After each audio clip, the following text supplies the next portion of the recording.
"No lawyer. You're finished," my brother said loud enough for the entire courtroom to hear. A few people chuckled. My father smiled. Their attorney leaned back in his chair with the confidence of a man who had already decided how the day would end. I stood alone at the defense table. No lawyer, no family beside me, no one whispering encouragement in my ear. Then the judge opened a thick folder and stared at the first page. His expression changed. The courtroom grew quiet. He turned another page, and another. Suddenly their attorney stood up. "What is it?" my brother asked with a grin. The man didn't answer. Instead, he looked directly at me. His face had gone pale. Oh my God. The words slipped out before he could stop them. My father frowned. "What?" The attorney swallowed hard. "Look at her file." The judge slowly removed his glasses. Then he said the sentence that would destroy everything my family believed about me. "She doesn't need a lawyer." 5 seconds later, my father's body collapsed toward the floor. But to understand why that happened, you need to understand what kind of family I came from. My name is Emily Carter. At the time of these events, I was 32 years old and a commissioned officer in the United States Army. Most people who met me for the first time saw a calm woman with a controlled voice and careful posture. They saw someone polite, disciplined, and quiet. What they didn't see were the years that created that silence. I grew up in a small town in Ohio with my father, my mother, and my older brother, Jason. In our house, there was one simple rule. Jason mattered. I didn't. Nobody ever said those exact words. They didn't have to. You learn things through repetition. Jason forgot to do his chores. He was tired. I forgot to do mine. I was irresponsible. Jason got a C on a test. School wasn't for everyone. I got an A-. Why wasn't it an A? The older I became, the clearer the pattern became. My father worshipped my brother. He called him his legacy, his future, the son who would carry the family name. I was simply the daughter, the backup child, the one expected to help without being noticed. My mother wasn't cruel. She was simply tired. Years of trying to keep peace in the house had worn her down. When my father criticized me, she would lower her eyes and say nothing. At 12 years old, I stopped expecting her to defend me. At 16, I stopped asking. The only person who ever truly saw me was my grandfather, Colonel William Carter, retired Army officer, Vietnam veteran, a man who rarely raised his voice because he never needed to. He had a way of looking at people that made them tell the truth. When I was 13, he found me sitting alone behind his garage after my father had spent 20 minutes explaining why my brother deserved a new truck, and I didn't deserve a scholarship celebration dinner. Grandpa sat beside me and handed me a bottle of root beer. Neither of us spoke for a while. Finally, he said, "You know why they're wrong about you?" I shrugged. He smiled. "Because they're measuring you with the wrong ruler." I never forgot that sentence. When I turned 18, I enlisted. My father hated the decision. "You're throwing your life away. You'll quit in 6 months. You don't belong in the military." I remember standing in the kitchen listening to him. Then I remember my grandfather quietly standing up from the table. "Funny," Grandpa said. "What? You said the same thing about me." The room became silent. That was the first time I ever saw my father lose an argument. The Army changed my life. Not because it was easy, because it wasn't. Basic training was brutal. The deployments were harder. The sacrifices were endless. But for the first time in my life, effort mattered. Results mattered. Discipline mattered. Nobody cared whether I was someone's daughter. Nobody cared whether my father approved of me. The uniform didn't care. The mission didn't care. And I loved that. Over the next decade, I built a career. Promotions came. Awards came. Responsibilities grew. My father barely acknowledged any of it. When I became an officer, he changed the subject. When I received commendations, he talked about Jason. When I bought my first house, he asked why I wasn't married. Jason, meanwhile, bounced between failed business ventures, failed investments, failed relationships. Each time he fell, my father rushed to rescue him. Money, excuses, second chances, third chances, 10th chances. The pattern never changed. Then my mother passed away after a sudden illness. That loss fractured whatever remained of our family. My father became more bitter. Jason became more entitled. And Grandpa became my anchor. I called him every Sunday. Sometimes we'd talk about military history. Sometimes baseball. Sometimes nothing important at all.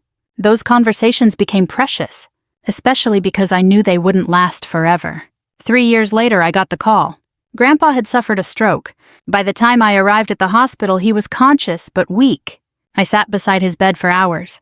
At one point, he squeezed my hand. "Still carrying the family on your back." I laughed through tears. Trying, he smiled. Good. That was the last real conversation we ever had. 2 weeks later, he passed away. The funeral brought everyone together. At least physically. Emotionally, we were miles apart. Jason spent most of the service checking his phone. My father accepted condolences like a politician greeting voters. I stood beside the casket and remembered the only man who had ever believed in me before I believed in myself. A week later, we gathered for the reading of the will. The attorney began calmly. A few personal items, some charitable donations, family keepsakes. Then everything changed. The largest asset in Grandpa's estate was a substantial investment portfolio and several properties accumulated over decades, worth millions, far more than anyone expected. The attorney adjusted his glasses. Then he read Grandpa's decision. The majority would go to me. Not Jason. Not my father. Me. The room froze. Jason actually laughed. He thought it was a joke. Then he realized it wasn't. My father's face turned red. What? The attorney repeated himself. Jason stood up. This is ridiculous. My father pointed at me. You manipulated him. The accusation hit the room like a gunshot. I stared at him. You don't actually believe that. Oh, I do. The attorney attempted to calm everyone. It didn't work. By the time the meeting ended, my father and brother were already discussing legal action. 3 weeks later, they filed suit. They claimed undue influence, manipulation, fraud. They wanted the will invalidated. They wanted everything, and they believed they would get it. Because for the first time in their lives, they were about to discover something they had never bothered learning about me. I informed the court that I would represent myself. When my father heard that, he laughed. Jason laughed even harder. And as we entered the courthouse on the first morning of trial, he leaned toward me with a smile. No lawyer. He shook his head. You're finished. The morning of the trial felt strangely ordinary. The sky above the courthouse was gray. A light wind pushed fallen leaves across the parking lot. People hurried through the entrance carrying coffee cups and briefcases, as if this were just another workday. For them, it probably was. For me, it was the day my family intended to erase everything my grandfather had chosen to leave behind. I parked my car, sat quietly for a moment, and stared at my reflection in the rearview mirror. My face looked calm. Years in uniform had taught me something valuable. Fear and confidence often looked exactly the same from the outside. The difference existed only inside your head. I gathered my documents, stepped out of the vehicle, and walked toward the courthouse. My father's truck was already there. So was Jason's luxury SUV, the one he definitely couldn't afford. As I entered the building, I spotted them immediately. Jason stood beside a tall man in an expensive suit. Richard Lawson, one of the most successful probate attorneys in the state. His hourly rate alone was higher than many people earned in a week. Jason noticed me first. A grin spread across his face. Well, look who's here. My father turned. Neither of them greeted me. Neither of them asked how I was doing. Neither of them acted like I was family. At this point, I didn't expect them to. Lawson looked me over. Professional. Polite. Confident. Ms. Carter, he said. Mr. Lawson, I understand you've chosen to represent yourself. I have. He nodded. There was a brief pause. The kind people use when they're deciding how much honesty is appropriate. Finally, he said, that is certainly your right. Translation. You're making a terrible mistake. I almost smiled. Instead, I simply said thank you. Jason laughed. You hear that? Even he thinks you're crazy. I ignored him. Years ago, comments like that would have hurt. Not anymore. The courtroom filled slowly. By 9 o'clock, nearly every seat was occupied. Some people were curious. Others were connected to the estate. A few were simply waiting for their own cases. Still, I could feel eyes following me. People notice when one side has a high-powered attorney and the other side has nobody. Or at least that's what they thought. The bailiff called the room to order. Everyone stood. Judge Harold Bennett entered. I had researched him extensively. Former prosecutor. Military family. Known for being fair but exceptionally difficult to fool. He settled into his chair and reviewed several documents before looking up. The proceedings began. Richard Lawson immediately took control of the room. He was good. Very good. His voice carried authority without sounding aggressive. His questions seemed reasonable. His arguments sounded logical. Watching him work, I understood why my father had hired him. Lawson's strategy became obvious almost immediately. He wasn't trying to prove that my grandfather had been incompetent. That would have been difficult. Instead, he intended to convince the court that I had influenced an elderly man during a vulnerable period of his life, a much easier argument. especially because I had spoken with Grandpa frequently during his final years. The first witness was one of Grandpa's neighbors, an elderly woman who had known him for decades. Lawson guided her carefully. Did Emily visit often? Yes. More often than the other family members. Yes. Would you say they were close? Very close. Lawson nodded thoughtfully. Did Mr. Carter ever discuss changing his will? The woman hesitated. A few times, after Emily's visits became more frequent. Yes. Lawson allowed silence to linger. The implication hung in the air. He didn't need to say it. Everyone understood what he wanted them to think. The second witness was a family acquaintance. Then another. And another. Each testimony was subtle. Nothing dramatic. Nothing explosive. Just enough small pieces arranged into a larger picture. Emily spent time with Grandpa. Emily called Grandpa. Emily visited Grandpa. Emily was close to Grandpa. Therefore, Emily must have manipulated Grandpa. It was clever, and if I hadn't known the full truth, I might have found it convincing myself. During cross-examination, I asked only a few questions. Short questions. Simple questions. Then I sat down. That surprised people. I could feel it. Most self-represented litigants talked too much, argued too much, panicked too much. I did none of those things. I listened. I took notes. I waited. By lunchtime, my father looked pleased. Jason looked ecstatic. He leaned back in his chair like a man already spending money he hadn't won yet. When the judge called for a recess, Jason practically bounced out of his seat. Outside the courtroom, I found a quiet bench near a window overlooking the city. I opened a bottle of water and reviewed my notes. A shadow appeared beside me. Judge Bennett. For a moment, I thought he was simply passing by. Instead, he stopped. Ms. Carter. I stood. Your Honor. He studied me carefully, not suspiciously. Curiously? May I ask you a question? Of course. His gaze remained fixed on me. Why are you representing yourself? The question wasn't hostile. It sounded genuine. I considered my answer. There are several reasons, such as, I thought about saying the obvious, that attorneys were expensive, that the estate shouldn't be drained by legal fees, that I knew the facts better than anyone. But none of those were the real answer, so I told him the truth. Because this isn't really about money. His eyebrow lifted slightly. No, sir. I looked through the window toward the parking lot. My father and brother have spent my entire life telling me who I am. The judge remained silent. They never listened when I spoke. I turned back toward him. This time they're going to have to. For a moment, neither of us said anything. Then Judge Bennett nodded once. A very small movement, but something about it felt significant. He glanced down at the file tucked beneath his arm. A thick file. My file. I noticed several pages marked with colored tabs. His expression changed slightly, as though he had remembered something, or noticed something. Then he looked back at me. You seem remarkably calm. I smiled faintly. Occupational hazard. That earned the smallest hint of amusement. Indeed. The bailiff called everyone back inside. The judge paused before walking away. Then he said something that stayed with me. Courtrooms have a way of revealing things people work very hard to hide. I watched him return to the bench.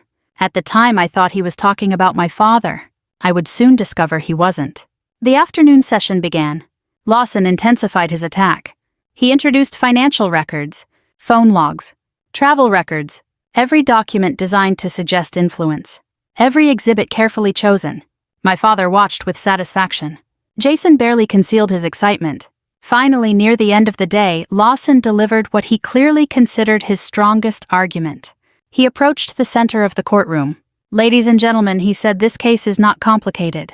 He turned toward me. An elderly man changed the distribution of a multi-million-dollar estate. Pause. The primary beneficiary was the family member who spent the most time with him. Another pause. And that beneficiary now sits alone at that table. His eyes moved deliberately across the room. No legal counsel. No professional representation. No independent verification of her claims. He spread his hands. The gesture practically screamed victory. Then he sat down. The courtroom fell silent. I looked across the room. Jason met my eyes. The grin returned. Slow. Arrogant. Cruel. Then he leaned toward me and spoke softly enough that only a few nearby people could hear. No lawyer, he chuckled. You're finished. What neither he nor my father noticed was the judge. Because at that exact moment, Judge Bennett wasn't looking at me. He was looking at my personnel file. And the expression on his face had completely changed. The next morning, I arrived at the courthouse 20 minutes early. Old habits die hard. In the army, being on time meant arriving before everyone else. Anything less was late. The hallway outside courtroom 3 was nearly empty. A janitor pushed a cart past the entrance. A clerk carried a stack of files toward another office. Everything felt calm, ordinary, almost peaceful. It was difficult to believe that within an hour my entire family would begin unraveling. I sat quietly at the defense table and organized my documents. When my father and Jason entered, they looked energized, confident. The previous day had gone exactly the way they wanted. Their witnesses had performed well. Their attorney had controlled the room, and I had spent most of the proceedings listening instead of fighting back. To them, silence looked like weakness. That misunderstanding would become very expensive. Jason dropped into his chair and smirked. "Sleep okay?" I didn't answer. "Probably not." My father laughed softly, reality finally setting in. Still, I said nothing. Years earlier, their comments would have pulled me into an argument. Now they simply sounded familiar. Predictable. People reveal a great deal when they think they've already won. At precisely 9 o'clock, the bailiff called the court to order. Judge Bennett entered. Everyone stood. Then everyone sat. Something immediately felt different. The judge wasn't carrying the same file from yesterday. He was carrying 2. One was the estate case. The other was much thicker. I recognized it instantly. My personnel record. Not the public version. The complete version. A file that contained years of evaluations, certifications, commendations, educational records, and government documentation. My pulse quickened slightly. Not from fear. From realization. The judge had done his homework. Across the aisle, Lawson seemed to notice the file as well. His expression tightened for a fraction of a second. Then the proceedings began. Lawson stood. "Your Honor, before we proceed, the plaintiffs respectfully move for summary consideration regarding several evidentiary matters." The judge nodded. "Go ahead." Lawson launched into a carefully prepared argument. He spoke for nearly 15 minutes. Every sentence reinforced the same idea. Emily Carter had influenced an elderly man. Emily Carter had benefited from that influence. Emily Carter had no legal basis to challenge the evidence presented. When he finished, he looked satisfied. The room remained silent. Then Judge Bennett turned toward me. "Ms. Carter." "Yes, Your Honor." "Do you wish to respond?" I stood. "Briefly." "Proceed." I walked toward the podium. No notes. No prepared speech. Just facts. Over the years, I had testified in military proceedings, administrative hearings, investigative reviews, and command inquiries. The setting was different. The pressure wasn't. For 10 minutes, I addressed each claim. Directly. Methodically. Without emotion. When I finished, I returned to my seat. Lawson appeared unimpressed. Jason looked amused. My father looked relieved. Then the judge began reviewing documents, one by one. The courtroom waited. 30 seconds passed. Then 60. Then 90. Finally, Judge Bennett removed his glasses. "Mr. Lawson." The attorney stood. "Yes, Your Honor." The judge tapped the thick personnel file. "What exactly is your position regarding Ms. Carter's ability to represent herself?" Lawson hesitated. The question seemed to surprise him. "My position?" "Yes." Lawson adjusted his jacket. "I believe self-representation places her at a significant disadvantage." The judge nodded slowly. "I see." Then he opened the file. The sound echoed through the quiet room. One page, then another, then another. His eyes moved steadily down the documents. Suddenly, he looked toward the plaintiff's table. "She doesn't need a lawyer." The sentence landed like a hammer. Nobody moved. For a moment, I honestly thought people hadn't heard him. Then Jason blinked. "What?" My father frowned. Lawson stared at the judge. "Your Honor," Judge Bennett continued reading. "She possesses extensive legal training." Silence. The judge turned another page. "She has completed advanced military legal education." Another page. "She has participated in federal investigations involving financial misconduct." Another page. "She has testified under oath in numerous official proceedings." The room was completely still now. Even the spectators had stopped shifting in their seats. Then the judge looked directly at Lawson. "According to this file, Ms. Carter has spent years handling matters more complex than this probate dispute." I saw something happen in Lawson's face, not fear. Recognition. The sudden realization that he had misjudged someone. He reached for the copy of my record provided to counsel. His eyes moved rapidly. Faster. Then slower. Then he froze. His face lost color. Literally, the man looked pale. Oh my God. He hadn't meant to say it aloud. The word simply escaped. Jason turned toward him. What? No answer. What is it? Lawson looked at him, then at me, then back at the file. Look at her record. My father leaned forward, confused, annoyed. What record? The attorney swallowed. I could almost see him recalculating the entire case. Every assumption, every strategy, every prediction, gone. Because for the first time he wasn't looking at me as someone's daughter. He was looking at my professional history. And it told a very different story. The judge continued. Counsel, I suggest you proceed with the understanding that Ms. Carter is fully capable of representing herself. Yes, Your Honor. The confidence was gone from Lawson's voice. Not entirely, but enough, Jason noticed. So did my father. And neither understood why. The proceedings resumed. This time, however, everything felt different. The illusion had cracked. The image my family had built of me over decades was beginning to collapse. The next witness took the stand. One of the neighbors who had testified the previous day. Lawson conducted direct examination. Then the judge turned to me. Cross-examination. I stood. The witness smiled nervously. I approached slowly. Mrs. Reynolds, you testified yesterday that my grandfather discussed changing his will after my visits became more frequent.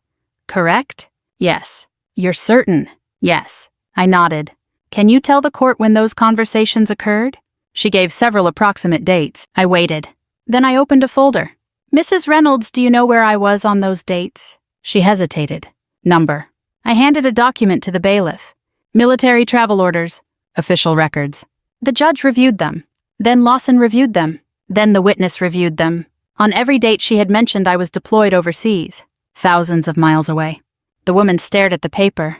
Confused. Embarrassed. I must have remembered wrong. You must have.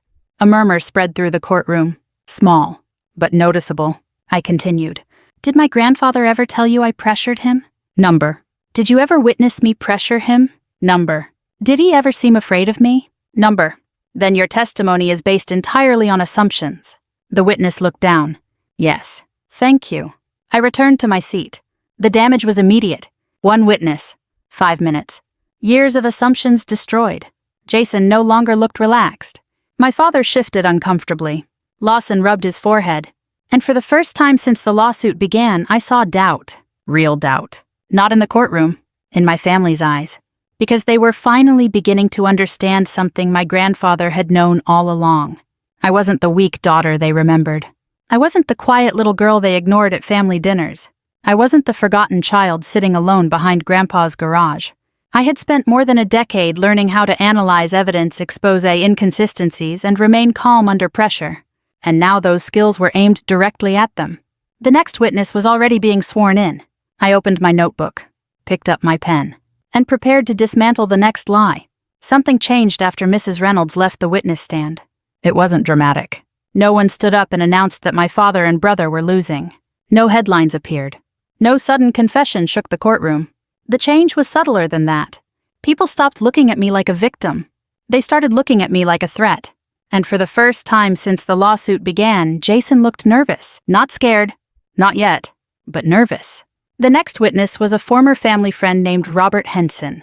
He had known my grandfather for nearly 15 years. The day before, he had provided testimony suggesting that Grandpa seemed isolated during the last years of his life. The implication was obvious. An isolated elderly man is easier to manipulate. Lawson led him through direct examination. The testimony sounded convincing, at least on the surface. Then Judge Bennett turned toward me. Ms. Carter. I stood. Thank you, Your Honor. As I approached the witness stand, I noticed Robert avoiding eye contact. Interesting.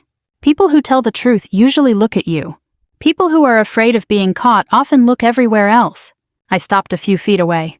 Mr. Henson, how many times did you visit my grandfather during the final year of his life? Several. Several? Yes. Can you be more specific? He hesitated. 5 or 6 times. I opened a folder. Would seeing your visitor log refresh your memory? His eyes widened slightly. The nursing facility maintained detailed records. Every visitor, every date, every arrival, every departure. The document was handed to him. He reviewed it. Silence. Then more silence. Finally, he cleared his throat. Perhaps fewer than I remembered. How many? Twice. A few heads turned in the audience. I continued. Did either visit last more than 20 minutes? Number. Did you speak with him regularly by phone? Number. Did you have access to his medical records? Number. Then how did you determine he was isolated? The witness swallowed. I assumed. The same word again. Assumed. I let it hang in the air. Then I returned to my seat. Another witness weakened. Another piece removed. Another crack spreading through their case. By mid-afternoon, the atmosphere inside the courtroom felt entirely different from the first day. Lawson was still skilled, still professional, but he no longer controlled the room. Now he was reacting, defending, adjusting, trying to contain damage. And the damage kept growing. Then came the turning point. The moment everything truly began falling apart. I requested permission to introduce evidence. Judge Bennett nodded. Proceed. I carried several folders to the evidence table. Jason frowned. My father looked irritated. Lawson looked concerned. The first item was security footage from the assisted living facility where Grandpa spent part of his final year. Months earlier, I had obtained the recordings legally during discovery. The footage appeared on the courtroom screen. The timestamp rolled. Grandpa walked through a hallway, slowly, but steadily. He greeted staff members, held conversations, read documents, signed paperwork, discussed financial matters, asked questions, corrected mistakes, made decisions. Nothing about him suggested confusion. Nothing suggested incompetence. Nothing suggested vulnerability. For nearly 20 minutes the footage played. The judge watched carefully. The spectators watched carefully. Most importantly, the witnesses watched carefully. The image being presented by my father's side was collapsing frame by frame. When the video ended, I stood. Your Honor, the plaintiffs repeatedly implied that my grandfather lacked the mental capacity to make independent decisions. I paused. The evidence shows otherwise. Judge Bennett nodded. Agreed. Jason's jaw tightened. The next exhibit was worse. Much worse. Financial records. Years of them. Bank statements. Transfers. Loans. Withdrawals. Checks. Every transaction had been organized chronologically, meticulously. The projector displayed the records. I walked slowly through them. Over the course of 8 years, my grandfather provided financial assistance to multiple family members. No reaction. Yet. Then I displayed the totals. Jason's face immediately changed. My father stared at the screen. The audience began whispering. The amounts were staggering. Repeated loans. Repeated bailouts. Repeated rescues. Business failures. Credit card debt. Vehicle payments. Mortgage assistance. Personal loans? Thousands became tens of thousands. Tens of thousands became hundreds of thousands. Every time Jason failed, Grandpa helped.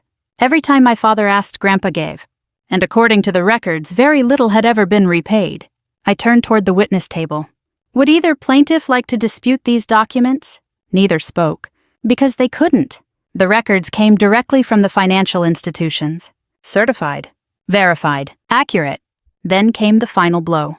The evidence I had protected until the perfect moment. Emails. Hundreds of them. Most were harmless. Family discussions, estate planning questions, financial concerns. But buried among them were messages neither Jason nor my father expected anyone to find. Messages exchanged between them. Messages discussing Grandpa's will. Messages discussing how much money they expected to inherit. Messages discussing ways to pressure him. The courtroom became absolutely silent. One email appeared on the screen. Then another. Then another. Jason's own words stared back at him. If Grandpa changes his mind, we're screwed. Another. You need to talk to him again.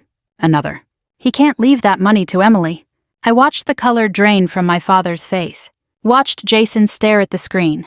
Watched Lawson slowly close his eyes. He hadn't known. That much was obvious. Then I displayed the recording. The one piece of evidence I had never wanted to use. Because hearing Grandpa's voice again hurt. Even now. Even after all this time. The recording began. His voice filled the courtroom. Older. Softer. But unmistakably strong. Someone off camera asked him a question about the estate. Then Grandpa answered. If anyone deserves it, Emily does. Silence. She never asked me for anything. The room remained frozen. She never treated me like a bank account. I swallowed hard. Because hearing that still affected me. Even years of military training couldn't stop that. Then came the sentence that ended everything. She loved me before she knew what I owned. No one moved. No one spoke. The recording ended. The silence afterward felt enormous. Judge Bennett looked toward my father. Then toward Jason. Then toward Lawson. Finally, he folded his hands. Counsel. Lawson stood slowly. He looked exhausted, defeated, like a man realizing the battle had already ended. Yes, Your Honor. The judge's voice remained calm, professional, controlled, yet somehow more intimidating than shouting. Do you wish to continue arguing undue influence? Lawson glanced at the evidence, the emails, the financial records, the recordings, the footage. Then he looked at his clients. Neither man could meet his eyes. No, Your Honor. The words landed harder than any verdict, because they came from their own attorney. Jason lowered his head. My father stared blankly at the table, and for the first time in my life, neither of them looked powerful. They looked small. Judge Bennett shifted his attention directly toward my father. His expression hardened. Sir. My father looked up. Do you understand the seriousness of what you've done here? My father opened his mouth. No words came out. For several seconds, he simply stared at the judge, then at me, then back at the evidence, as if he still couldn't understand how everything had slipped away. But the worst part wasn't losing the case. The worst part was realizing that the daughter he had underestimated his entire life was the one who had exposed all of it. And we were not finished yet. The final day of the trial felt strangely quiet, not because the courtroom was empty. It wasn't. Word had spread. More spectators filled the benches than on any previous day. Several attorneys from other courtrooms slipped inside during breaks. Clerks lingered near the back wall longer than necessary. People sensed they were about to witness the ending of something. They just didn't know how dramatic that ending would be. I arrived early again. As I walked into the courtroom, I saw Jason already seated. For the first time since this lawsuit began, he didn't smirk. He didn't make jokes. He didn't even look at me. His confidence had vanished somewhere between Grandpa's recording and the mountain of evidence sitting on the court's desk. My father looked even worse, older, smaller. The past few days seemed to have aged him years. A strange feeling settled over me. Not satisfaction, certainly not happiness. Something closer to sadness. Because despite everything, this was still my father. The man who taught me how to ride a bicycle. The man who used to carry me on his shoulders when I was little. The man who somehow became someone I barely recognized. The bailiff called the court to order. Judge Bennett entered. Everyone stood, then sat. The judge reviewed several final documents before speaking. His voice was calm, measured, but final. The kind of voice people use when the decision has already been made. After reviewing the evidence presented, this court finds no basis for the plaintiff's claims of undue influence, coercion, fraud, or incapacity. Jason closed his eyes. My father stared straight ahead. The judge continued. The will of William Carter shall remain fully valid and enforceable. A wave of whispers moved through the room. Then came the next part. The plaintiff's petition is denied in its entirety. Denied. One word. Years of resentment reduced to one word. The judge wasn't finished. Furthermore, the plaintiffs shall bear responsibility for all applicable court costs associated with this action. Jason looked like someone had punched him. My father simply sat motionless. For most people, that would have been the end. Case closed. Decision entered. Everyone goes home. But there was still one final matter. I stood. Your Honor. Judge Bennett looked toward me. Yes, Ms. Carter. I have one additional request. The room became silent again. Lawson frowned. Jason looked confused. My father suddenly appeared nervous. The judge nodded. Proceed. I walked to the evidence table and picked up another folder, one that had never been discussed publicly, one I had intentionally saved until the end. Because unlike the inheritance dispute, this wasn't about revenge. It was about accountability. I handed copies to the court, to opposing counsel, to the clerk. Judge Bennett reviewed the first pages, then the second, then the third. His expression changed. What exactly is this? Financial disclosures connected to the estate, Your Honor. The judge kept reading. The room felt frozen. Then he looked up. These assets were not disclosed. No, sir. Jason's head snapped toward my father. What assets? My father said nothing. The judge turned another page, then another. I could see his jaw tighten. Not common for him, which meant the information was serious. Very serious. These records suggest substantial transfers occurred shortly before the estate proceedings began. Yes, Your Honor. And these transfers were never reported. No, sir. Jason looked completely lost now. What is he talking about? Still no answer from Dad. The silence told its own story. Slowly, painfully, Jason began realizing something. The hidden transactions. The missing disclosures. The unexplained withdrawals. His father had kept secrets from everyone, including him. The judge placed the documents on the bench. His gaze settled on my father. "Sir, do you wish to explain these records?" My father swallowed. For a moment I almost felt sorry for him. Almost. Then I remembered every year he spent teaching me that my value depended on his approval. Every accomplishment he ignored. Every success he minimized. Every moment he chose Jason over me. "Sir?" the judge asked again. My father's voice barely emerged. "I don't." The answer sounded weak. Hopeless. The judge nodded once. "I see." Then he addressed the clerk. "I want copies forwarded for further review." The words were careful. Professional. But everyone understood what they meant. Potential investigation. Potential consequences. Potential legal exposure. Jason stared at his father. "You knew about this?" No answer. "Dad." Nothing. The silence was devastating. Not because of what was said. Because of what wasn't. For perhaps the first time in his life, Jason realized he wasn't the favored son anymore. He was simply another person standing beside a man who had made terrible choices. The hearing officially ended several minutes later. People began gathering their belongings. Conversations started. Chairs moved. Papers shuffled. Life resumed. But my father remained seated, motionless, staring downward. I gathered my documents slowly. There was no celebration. No triumphant speech. No dramatic victory pose. Real life rarely works that way. Victories often feel quieter than people imagine. I placed the final folder into my briefcase. Then I heard my name. Emily. I turned. My father stood several feet away. For a moment, neither of us spoke. The courtroom around us continued emptying. He looked exhausted. Not angry. Not defensive. Just tired. I never thought... His voice broke. He stopped. "Tried again. I never thought you'd become this." I looked at him carefully. The strange thing was that I wasn't angry anymore. Anger requires energy. Years earlier, I had run out of that. "You never really looked," I said softly. The words weren't cruel. They were simply true. His eyes lowered. Because he knew it was true too. The silence stretched between us. Then he whispered something I had waited my entire childhood to hear. I was wrong. 3 words. 30 years late. I wish I could tell you they fixed everything. They didn't. Some wounds heal. Others become scars. You learn to live with them. My father took a step toward me. Then another. Suddenly his hand moved to his chest. His face twisted. Confusion. Pain. Shock. Everything happened at once. "Dad," Jason shouted. My father stumbled. The color vanished from his face. Several people rushed forward. Someone called for medical assistance. The courtroom erupted into chaos. And then my father collapsed. Exactly like that. One moment standing. The next on the floor. Jason dropped beside him. "Dad, Dad!" Panic filled his voice. Real panic. Not the arrogance. Not the entitlement. Just fear. Raw fear. I stood frozen. Not because I hated him. Not because I wanted revenge.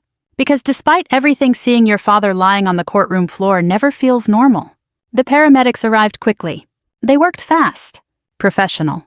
Focused. Within minutes, they transported him from the courthouse. The room slowly emptied afterward. Jason left with them. For once, he had nothing to say. Neither did I. An hour later, I walked outside alone. The afternoon sun hung low above the city skyline. The air felt lighter somehow. Not because I had won. Because something was finally over. For years, I had chased my father's approval. Worked harder. Achieved more. Sacrificed more. Believing that eventually he would see me. Respect me. Choose me. But standing there watching traffic move through the streets, I finally understood something Grandpa had known all along. The people who refuse to see your worth cannot give you your value. Only you can do that. My grandfather saw it long before I did. And because he did, he changed my life. If you've ever been underestimated, overlooked, or treated like you were never enough, I hope you remember this. You do not need someone's permission to become who you were meant to be. And sometimes the most powerful victory isn't proving them wrong. It's finally realizing you never needed them to be right. Thank you for spending this time with me. If this story touched you in any way, leave a comment and tell me where you're watching from. I'd love to hear your thoughts and your own experiences. And if you enjoy stories about resilience, family justice, and second chances, be sure to subscribe so you don't miss the next journey. We have many more stories to share together. My sister didn't introduce me that night, she introduced my dog. I was still 3 steps from the patio when I heard it, her voice light and polished, carrying just enough to pull attention without sounding like she was trying. And this, Chelsea said, giving the leash a small, elegant flick of her wrist, is our new security detail. Laughter, admiration, a few impressed whistles. Someone asked what breed he was. Someone else asked how much he cost. Another guest leaned in, half joking. "That thing looks like it could take down a grown man." Chelsea smiled like she'd earned it. And my father, standing just behind her with a glass of bourbon in his hand, didn't correct her. He didn't even hesitate. He just nodded once, slow and satisfied, like everything was exactly where it belonged. I stopped walking. Not because I was surprised, not because I was angry, because in that moment something shifted, quiet and precise, the way it always does before people make a mistake they don't understand yet. Titan didn't look at her. That was the first thing I noticed. He stood beside Chelsea, leash held too loosely in her manicured hand, posture rigid, but controlled, ears forward, not toward the crowd, not toward the noise, not toward her. Toward something else. Or someone. Me. His eyes locked onto mine from across the patio, steady, unblinking, waiting. Good. At least one of us still understood the situation. The smell of grilled steak hung thick in the air, mixing with expensive perfume, and something faintly artificial, like everything about this place had been curated to look effortless. String lights stretched across the backyard, casting a warm glow over polished stone and perfectly arranged furniture. Champagne flutes clinked softly as people moved through the space, smiling, performing, pretending. Chelsea thrived in places like this. She always had. If something could be displayed, she would display it. If something looked valuable, she would claim it. Growing up, it had been smaller things, my clothes, my books, my friends. Later, it was bigger, my time, my space, my silence. Now it was my dog. Or at least that's what everyone here thought. I stepped forward again, slow, measured, not rushing to correct anything. Not yet. "Where'd you get him?" a man in a tailored navy suit asked, crouching slightly to get a closer look at Titan. Chelsea didn't miss a beat. "We just brought him in," she said smoothly. "Private training. Top tier," Bradley insisted. Bradley, her husband, stood a few feet away, nodding like he'd been part of the decision from the start. He didn't look at me when I approached. He didn't need to. People like him rarely look at what they think they've already assessed. "That's a Belgian Malinois, right?" another guest added. "Yeah," Bradley answered this time, stepping in, voice confident. "Best there is." Titan didn't react. No tail wag, no curiosity, no engagement. Just that same stillness, that same focus. On me. I reached the edge of the group and stopped just outside the circle of attention, close enough to see the details, far enough to stay out of the performance. Chelsea saw me then. Of course she did. Her smile didn't fade, it sharpened. "Oh," she said, turning slightly, angling her body so Titan was fully visible between us, "you made it." Not "I'm glad you're here," not "come join us." Just acknowledgement, controlled, measured. Possessive. My father followed her gaze and finally looked at me. His expression didn't change much. It never did. Years of command had carved that into him, calm, unreadable, authoritative. Even retired, he carried it like a second skin. "You're late," he said. I glanced at my watch, then back at him. "I'm on time." He didn't argue. He just took a slow sip of his drink and looked away like the distinction didn't matter. It didn't, not to him. Control wasn't about being right. It was about being unquestioned. Chelsea shifted her grip on the leash, drawing Titan slightly closer to her side like she was adjusting a piece of jewelry. "Everyone's been asking about him," she continued, voice light, almost playful. "He's been a hit." I let my gaze drop briefly to her hand on the leather, then back to her face. "He usually is," I said. A few people in the group exchanged glances, sensing something just beneath the surface but not quite understanding it. That tension, the one that sits right between polite conversation and something sharper, that's where curiosity lives. Chelsea smiled wider, but there was a flicker behind it now. "Well," she said, giving the leash another small tug, "he's in better hands now." Titan didn't move. Not even a shift of weight. Her fingers tightened slightly, subtle enough that most people wouldn't notice. I did. So did he. "Sit," she said softly, like she was testing him. "Nothing." She laughed, a short, dismissive sound. Still adjusting, she added quickly, glancing around for reassurance. "New environment." Bradley nodded. "He'll get there." I said nothing. Didn't correct them, didn't step in. Because Titan wasn't confused. He wasn't adjusting. He was holding. There's a difference, and only one of us in that space understood it. I moved past the group without another word, heading toward the drink table near the far end of the patio. The conversation behind me picked back up slightly louder than before, like people were trying to smooth over something they couldn't quite name. Ice clinked as I picked up a glass. I didn't drink it right away. Instead, I turned just enough to keep Titan in my peripheral vision. That's when I saw it. Not the leash, not Chelsea. The direction of his focus. He wasn't just looking at me anymore. His gaze shifted briefly precisely past me. Toward the house. More specifically, toward the lower level. I followed the line without turning my head too obviously. The sliding glass doors were open, leading into the main living area. Beyond that, a hallway.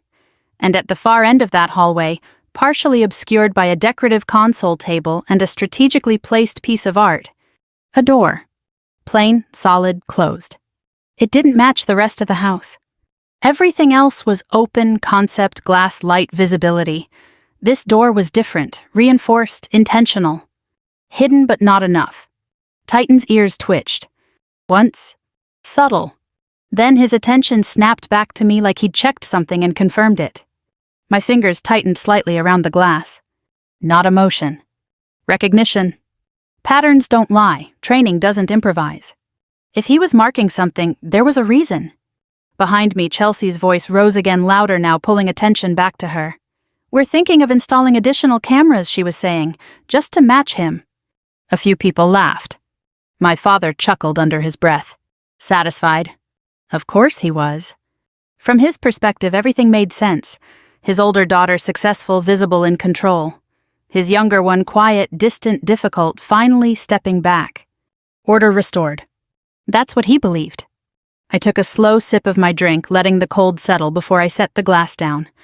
Titan looked at the door again. Not curious. Not distracted. Focused.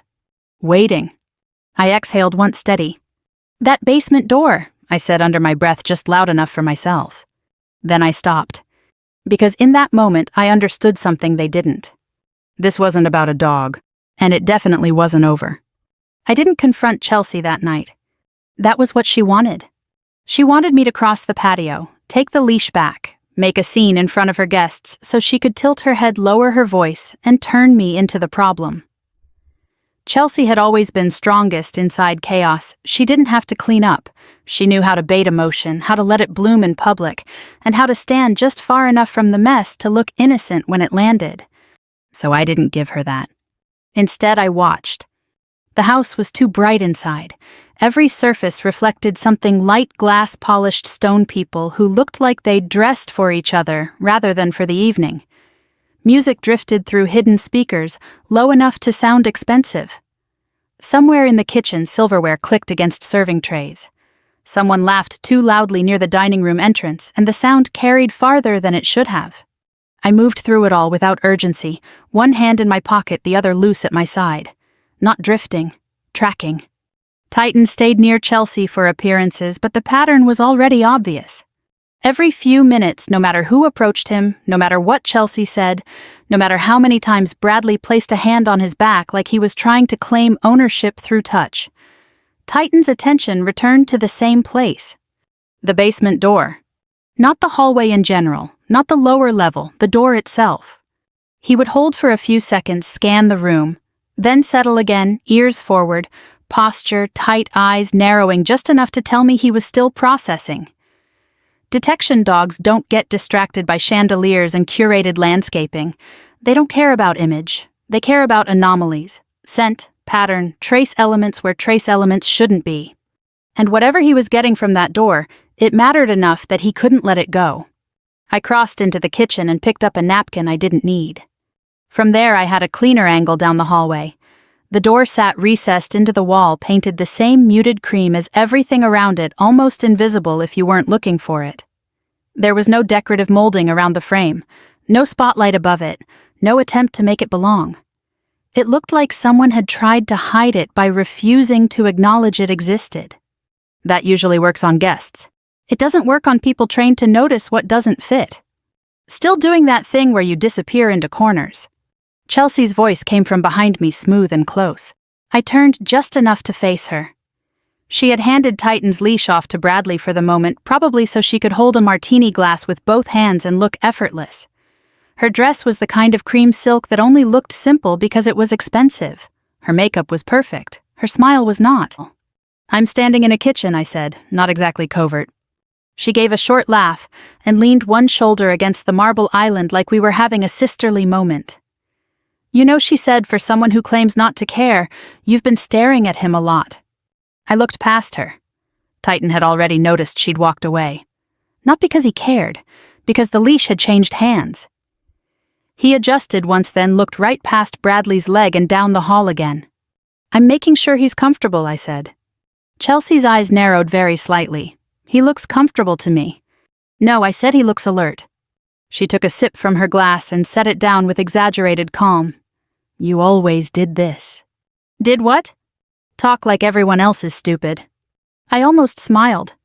That line was old, familiar. Chelsea used it whenever she sensed she was outside her depth but didn't want to admit it. Growing up, it had been math homework, college applications, car repairs, anything I understood that she didn't. She treated competence like arrogance if it wasn't hers. "I didn't say anyone was stupid," I said. "You didn't have to." She tipped her chin, slightly studying me. "You know Dad was worried about you coming tonight." There it was. Not direct enough to challenge, just enough to poison the air. I didn't respond, so she continued. "He said big crowds haven't exactly been your thing since—" She let the sentence trail off soft enough to imply concern, loud enough to be heard by the two guests near the pantry. "Since deployment.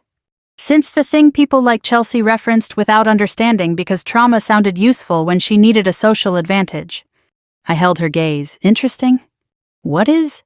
"That you think pretending to care makes that less ugly."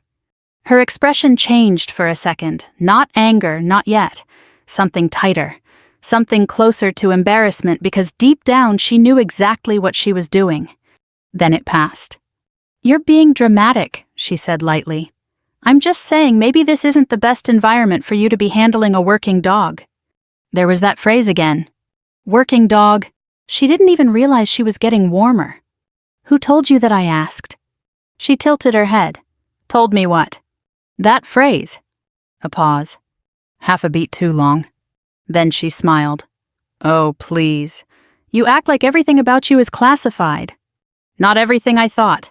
"Just the parts you can't afford to misunderstand." Bradley walked in then, leash in hand, already irritated. "He keeps pulling toward that hall," he muttered. "What is his problem?" Titan was not pulling. He was resisting redirection. Important distinction. Chelsea took the leash back from him with a little sigh, embarrassed now that the dog wasn't performing properly in front of guests. She gave the leather a sharper tug than before. Heel. Titan didn't move. Not one step. He stayed exactly where he was, eyes on the basement door muscles still beneath his coat like a drawn cable. Bradley looked at me. "You train him to ignore women or something." I turned slowly.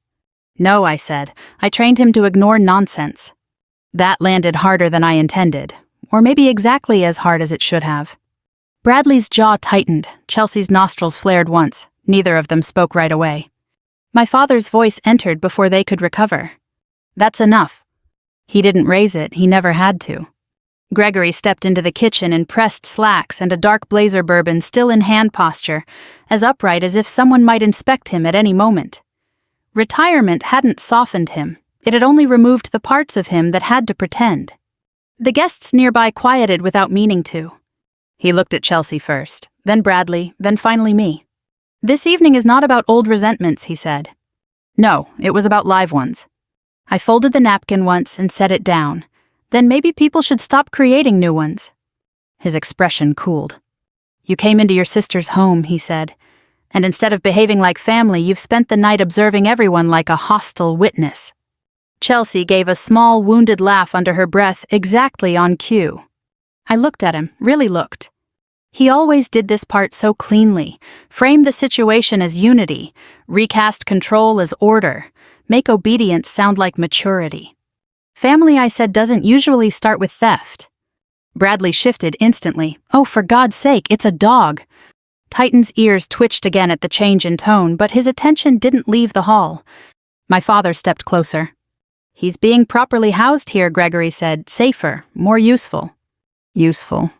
That word didn't surprise me. It fit him too well. For who, I asked. For people who understand security, Bradley snapped. I let that sit. Then I looked down the hallway again. Titan did the same thing at the exact same moment. And there it was small, precise, impossible to ignore now. The first crack. He wasn't guarding the house. He was indicating something inside it. I didn't stay for dessert. Chelsea made a point of announcing it, something about me needing air delivered, with a smile that suggested concern to anyone who didn't know her well enough to hear the edge. A few guests glanced my way. Bradley didn't.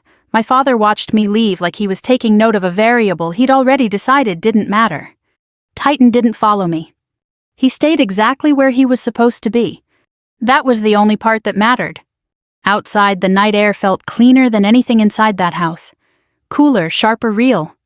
I walked past the line of parked cars without looking back, unlocked mine, and got in without rushing. The interior light flicked on, then off. The quiet settled. No adrenaline, no anger.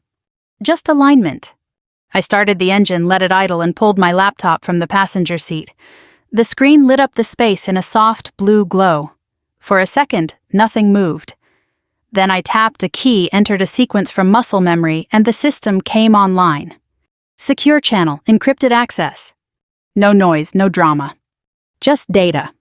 The map loaded, first satellite overlay, high resolution, stitched in layers most people never see. A single red point pulsed at the center of the screen, steady and precise like a heartbeat you could measure if you knew how to read it. Titan. I leaned back, one elbow on the console, eyes fixed on that dot. Show me, I said under my breath. Telemetry populated along the side panel in clean columns, heart rate, respiration, body temperature, movement vectors. All within expected ranges, controlled, focused, not a hint of panic. Good. Then I expanded the behavior log. Timestamps aligned with what I'd seen. Repeated orientation toward a fixed coordinate, duration increasing with each cycle, minor resistance when redirected, no engagement with external stimuli unless it intersected that line. Not random. Not curiosity. Indication. I zoomed in. The map transitioned smoothly from neighborhood to property, from property to structure. Chelsea's house came into full detail, glass stone symmetry designed for cameras. The backyard I'd just left glowed under string lights. The interior layout unfolded in layers as I adjusted the settings. Living room, kitchen, hallway. And then lower level. I isolated the basement footprint. Larger than it should have been based on public records. Reinforced perimeter. Single access point. The door. I tapped the coordinates. The red dot snapped directly over it. Dead center. Of course, I murmured. I pulled up Titan's training profile, scrolling through deployment logs and certification data, explosives detection, narcotics, currency trace, residual chemical signatures tied to manufacturing processes most people only read about in reports they don't understand. High accuracy, low false positive rate. He didn't guess. He confirmed. I sat there for a few seconds, letting that settle into something usable. Then I shifted to Bradley. Name, business filings, property acquisitions. A pattern started to form almost immediately. Rapid growth over the last 18 months. Investments that didn't align cleanly with declared income. Renovation permits filed 6 months ago for structural improvements. No detailed disclosures. Convenient. I opened another panel and cross-referenced supply chain reports flagged in internal systems. Nothing that would trigger an automatic investigation, but enough anomalies clustered around companies Bradley had touched to raise questions. Questions most people wouldn't know to ask. I looked back at the map. The red dot pulsed again, steady. Then it spiked. Not dramatically, not enough for a civilian to notice. Enough for me. Heart rate elevated 140, then stabilizing. I leaned forward. Talk to me, I said quietly. The behavioral overlay shifted. Alert mode active. That didn't happen because of a loud noise. It didn't happen because someone tugged the leash too hard or raised their voice. Titan had been through environments that would break most people without flinching. Alert mode meant one thing. He had confirmed a target. I exhaled slowly, setting the laptop on the center console so I could see everything at once. Okay, I said. Now we're not guessing. I pulled up the environmental correlation chart, matching his current response pattern against training scenarios. Explosives possible. Narcotics possible. Large quantities of currency highly likely. That last one made me pause. Not because it was surprising. Because it fit. I zoomed further into the basement layout, isolating the exact position of the dot. Not near the door, not along a wall. Centered. Whatever was down there, it wasn't small. It wasn't something you tucked into a corner and forgot about. It was stored. Deliberately. I leaned back again, letting the pieces align without forcing them. Chelsea dragging Titan around the house, trying to make him perform. Titan ignoring her, returning to the same point. Bradley irritated, not curious. The reinforced basement. The undisclosed renovations. The money that didn't quite add up. My jaw tightened just enough to register the shift. You didn't need a guard dog, I said quietly, looking at the screen. You needed a sensor. I opened a secure note and started logging. Time, location, behavioral markers, environmental triggers. No assumptions. Just facts. That's how cases are built. Titan's vitals stabilized again, settling into a steady rhythm that told me everything I needed to know. He had found something. And now he was holding. Waiting. Exactly as trained. I checked the time. Late enough that most of the neighborhood had gone quiet. Lights dimmed, movement minimal. Inside the house, the party would still be going music conversation, Chelsea smiling through whatever cracks were starting to show. They would think this was contained. A family disagreement. A dog. They always thought that. I closed the Bradley file and opened a different channel, restricted internal, not something you accessed unless you were prepared to follow through. My cursor hovered for a second. Not hesitation. Timing. There's a difference between reacting and deciding. Reacting is fast, emotional, predictable. Deciding is deliberate. Final. I thought about my father standing in that kitchen talking about proper use. About Chelsea calling Titan defective because he wouldn't perform for her guests. About Bradley asking if he was trained like it was a feature you could toggle on and off. They had no idea what they were standing next to. No idea what they'd taken. No idea what they'd just exposed. I typed a single line into the log. Potential illegal storage, confirmation pending, asset in position. Then I saved it. Not submitted. Not yet. Observation first, confirmation second, action third. Always in that order.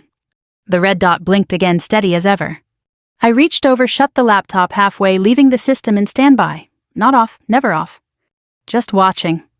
I stepped out of the car, closed the door softly, and took one last look at the house. From the outside, it was perfect. Clean lines, soft lighting, expensive silence. From the inside, it was something else entirely. You really walked into this one, I said under my breath. Not to them. To the situation. Because this was the part people never saw coming. They thought they had taken something from me. What they had actually done was move a trained federal asset directly into the center of whatever they were hiding. I got back into the car, put it in drive, and pulled away from the curb without looking back. No urgency. No hesitation. Because the next move wasn't mine. It was theirs. And I already knew exactly where it would lead. 2 nights later, Chelsea hosted another event. Bigger, louder, more deliberate. Not a backyard gathering this time, a formal charity gala at a private military venue just outside the city. The kind of place where rank still meant something, where uniforms weren't costumes, and where people paid attention to details whether they admitted it or not. It was a calculated move. After the tension at her house, she needed a reset, a stage where she controlled the narrative again, where she could present the same image, polished, elevated, untouchable, and erase any doubt that might have slipped through the cracks. And of course, she brought Titan. I arrived late on purpose. The hall was already full when I stepped inside. Crystal chandeliers cast clean white light over polished floors and dark suits. Conversations layered over each other in controlled tones, measured, practiced, the kind of noise that comes from people used to being listened to. Chelsea stood near the center of it all. Exactly where she wanted to be. Her dress this time was darker midnight blue, structured sharp. Bradley stood beside her, one hand casually resting in his pocket, the other holding a glass he hadn't touched, and at her side, framed perfectly for anyone looking her way, Titan. The leash she'd chosen tonight was thinner, decorative, almost jewelry. A mistake. From a distance, it worked. He looked exactly like what she wanted, a disciplined, expensive, intimidating presence. Guests approached, commented, admired. She laughed, nodded, accepted it all like it belonged to her. But up close, nothing about him matched the story she was telling. His posture was wrong for a pet, too precise, too efficient. His eyes didn't wander, didn't soften, didn't engage. He was scanning. Chelsea didn't notice. She never did.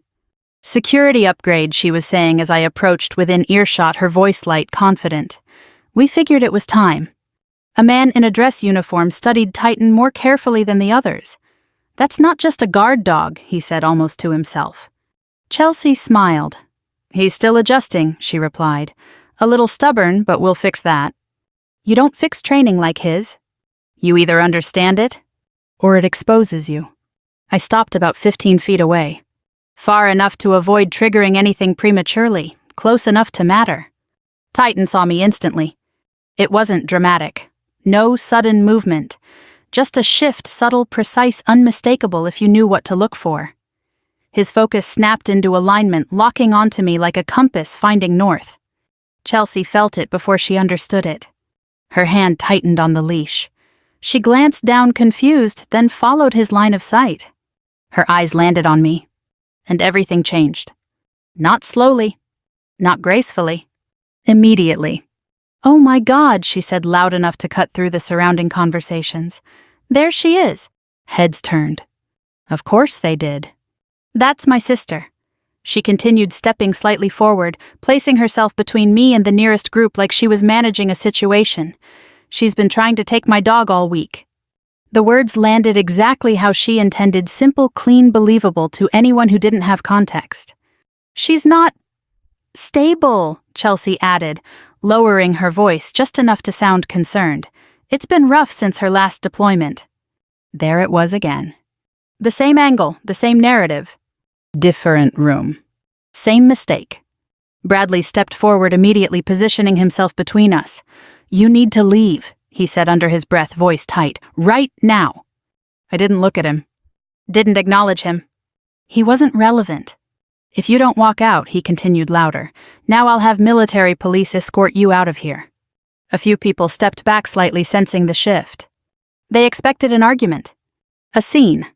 Something messy. I didn't give them that. I took one more step forward and stopped.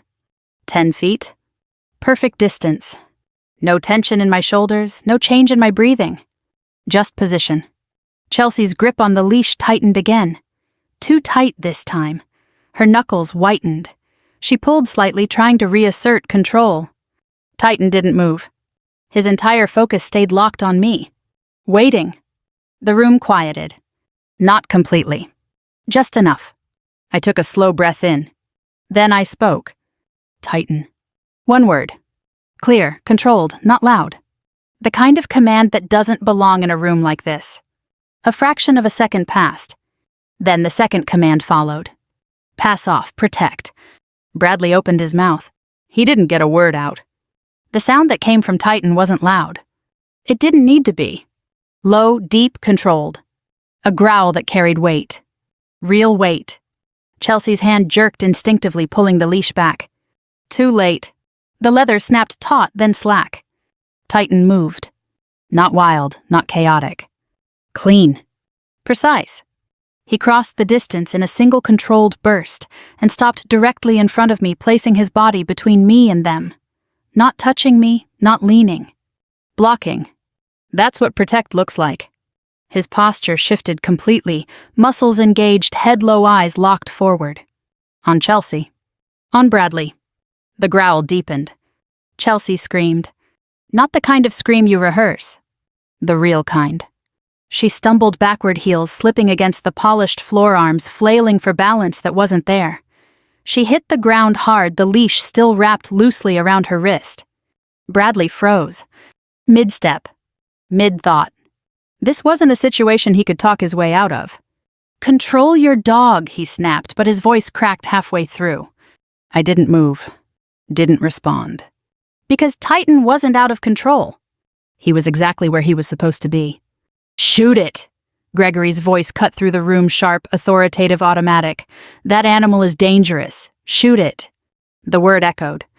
For a split second, no one moved. Then boots hit the floor. Fast, coordinated.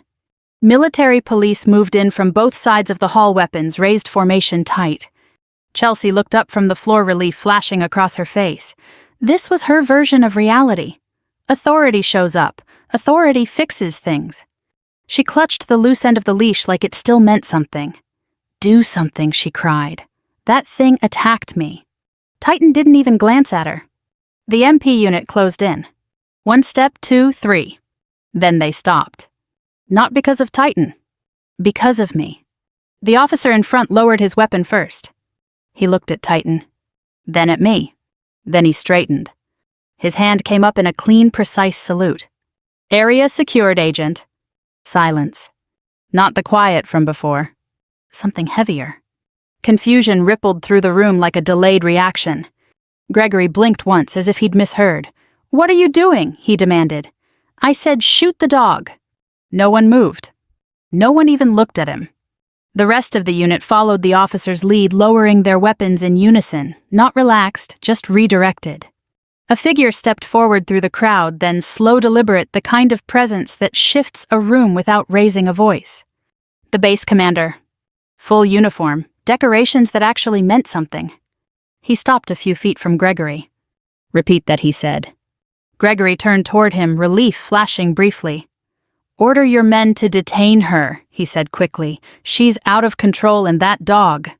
The commander raised one hand. Gregory stopped talking. Not because he wanted to. Because he understood the signal. You're asking me, the commander said, voice, even to arrest a federal agent in the middle of an active operation, so you can protect 2 civilians who just interfered with a classified asset. Silence. Chelsea shook her head weakly from the floor. It's just a dog, she whispered. No, I said. Every eye shifted back to me. It's not. Bradley's phone buzzed. Once. Then again. Then again. He pulled it out, irritation already on his face. Then it changed. The color drained so fast it looked like someone had flipped a switch. The siren started outside. Faint at first. Then unmistakable. I took 1 step forward. Titan adjusted with me still between us. Do you want to know why he wouldn't stop focusing on your basement door, I asked. No one interrupted. He's not guarding anything, I continued. He's detecting. Bradley's head snapped up. Too late. Explosives, narcotics, large-scale currency, I said, each word landing clean. And when he finds something, he holds. The main display at the front of the hall flickered to life. Live feed. Black uniforms, tactical movement. Bradley's house. The basement door. A breach. Light flooded the space. Then the camera settled. Stacks. Neat, organized. Bundled. Cash. A lot of it. Someone in the room whispered Jesus. The feed continued, agents moving deeper, opening cases, scanning documents. Those aren't mine, Bradley said quickly. No one responded. Because the evidence was already speaking. He looked around, searching for an exit. He found one. A side door. Unlocked. Unwatched. For a second. He turned. Ran. Fast. 1 word. That was all it took. Titan moved. A straight line. No hesitation. Impact. Bradley hit the floor, hard air knocked out of him in a single controlled takedown. Titan shifted instantly, pinning him face down, jaws inches from his throat. Not biting. Not tearing. Just there. A reminder. Get it off me, Bradley choked. I stepped forward. Out. Titan released immediately, stepping back to my side as if nothing had happened. 2 MPs moved in, securing Bradley with clean, efficient precision. Cuffs clicked. Final. The red and blue lights washed across the hall as they dragged him out. And for the first time all night, no one said a word. The doors closed behind Bradley and the sound didn't echo. It settled. That was the difference. Echoes belong to noise. This wasn't noise anymore, this was weight. The room didn't rush back to normal. No one picked up a conversation mid-sentence. No one reached for a drink like nothing had happened. The silence stayed where it was stretched across the floor like something solid, something people had to step around now. Chelsea was still on the ground. Not in the dramatic way she'd fallen heels, slipping arms flailing, but in the aftermath. The part no one performs. Her hands rested flat against the marble fingers spread like she needed the contact to convince herself she was still there. Her breathing had slowed. Not steady. Just slower. I didn't move toward her. I didn't need to. Titan sat beside me close enough that I could feel the heat from his body. Calm, centered, no leftover tension, no confusion. That's what control looks like when it's real. It doesn't spike, it doesn't linger. It executes, then resets. Across the room, people started shifting. Not away from the scene. Toward something else.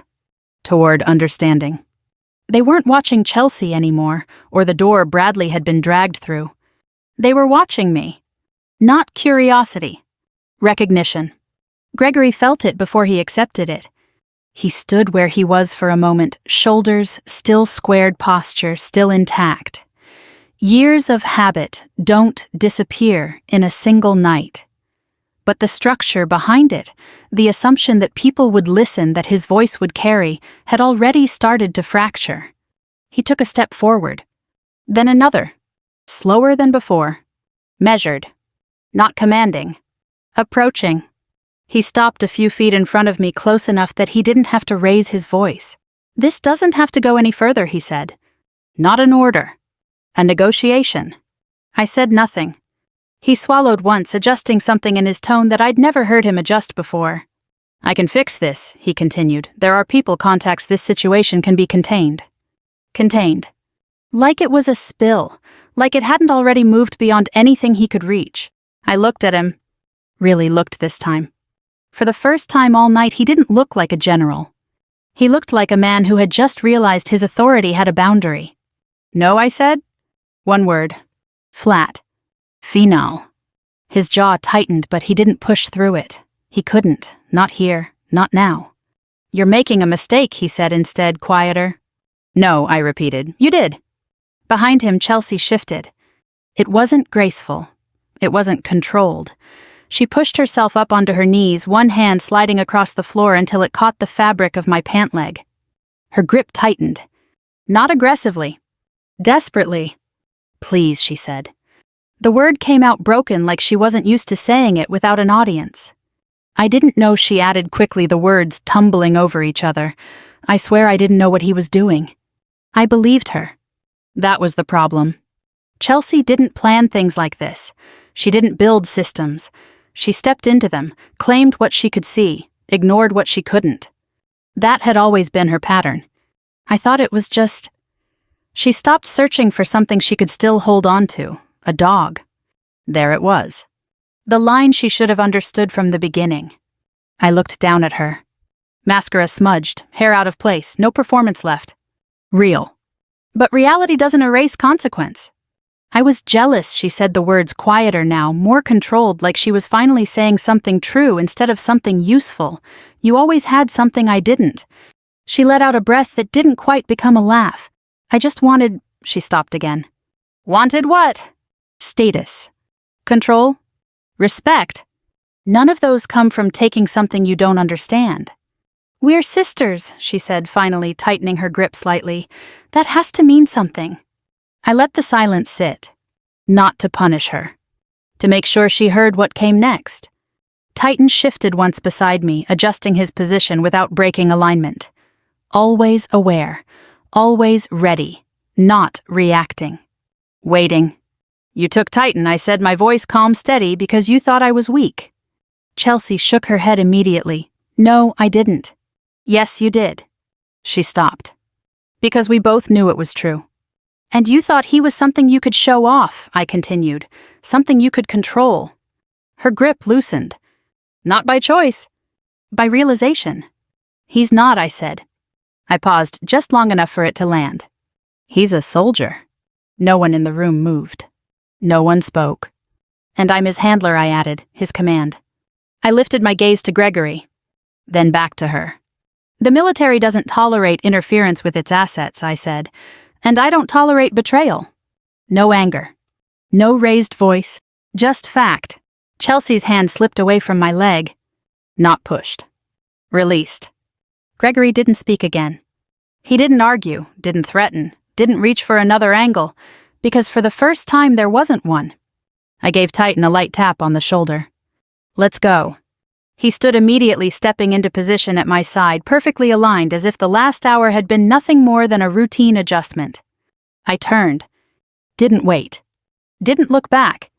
And the room did something I didn't ask it to do. It moved.